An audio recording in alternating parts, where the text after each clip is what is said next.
bakit ang baba pa rin ang combat power mo sa si Lemon Cross? What if I told you na may secret tricks para lumakas fast kahit hindi ka whale? And baka may ginagawa kang mistake ngayon na nagpapahina pa na account mo.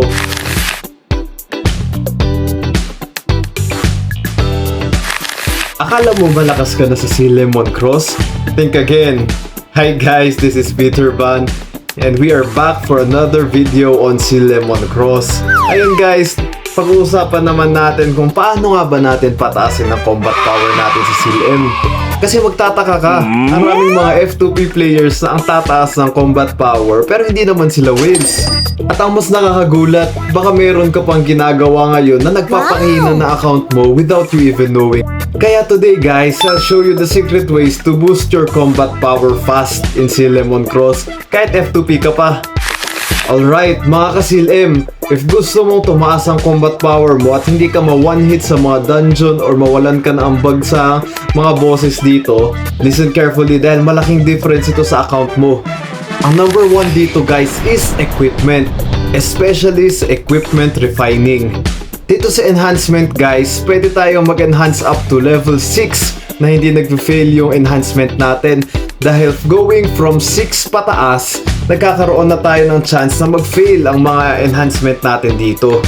Yes, medyo obvious siya pero marami pa ring mali ang ginagawa.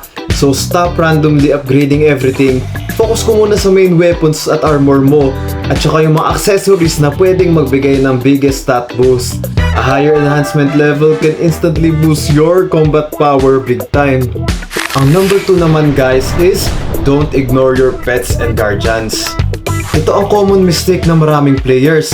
Akala nila pampaganda lang ang pets pero no ang pets natin can secretly boost your stats dahil meron din silang substats na nakikita dito tulad ng critical resistance, max mana, and other stuff. So upgrade and level them and activate better bonuses para magkaroon ng instant power spike.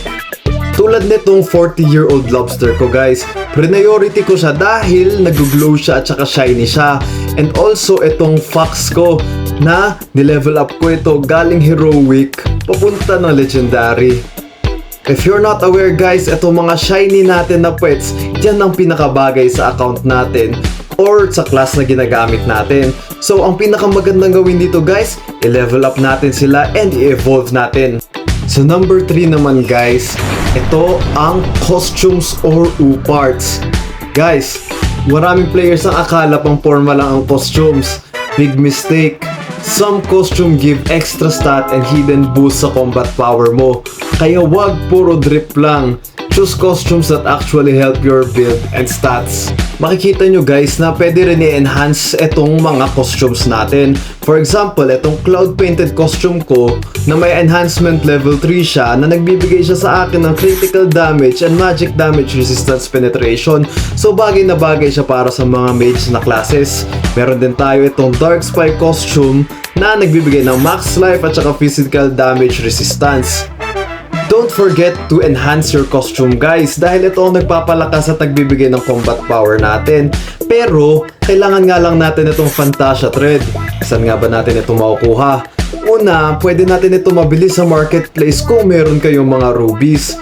Ang pangalawa naman, pwede natin ito makuha through dismantling ng costumes. So let's try, mag-dismantle tayo nitong mga common na costumes natin na unlikely natin gamitin sa account na ito. First, select nyo itong mga items na ito and tignan natin kung anong kakalabasan.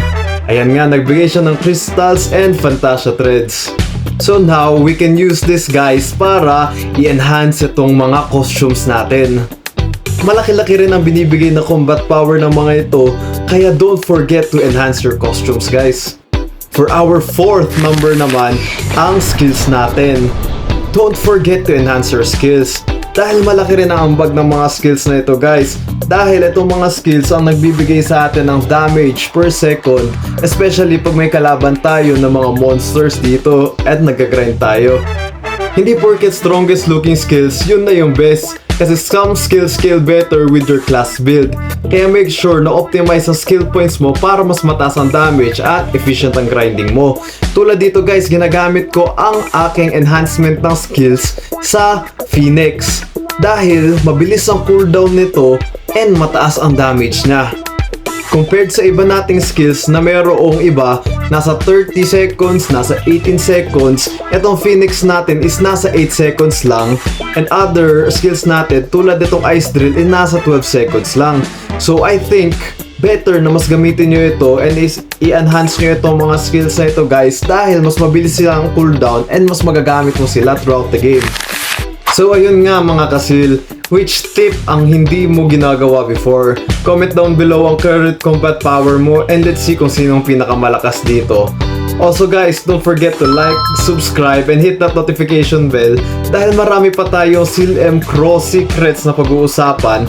And once again, this is Peter Pan signing out. Maraming salamat sa panonood and see you sa next grind.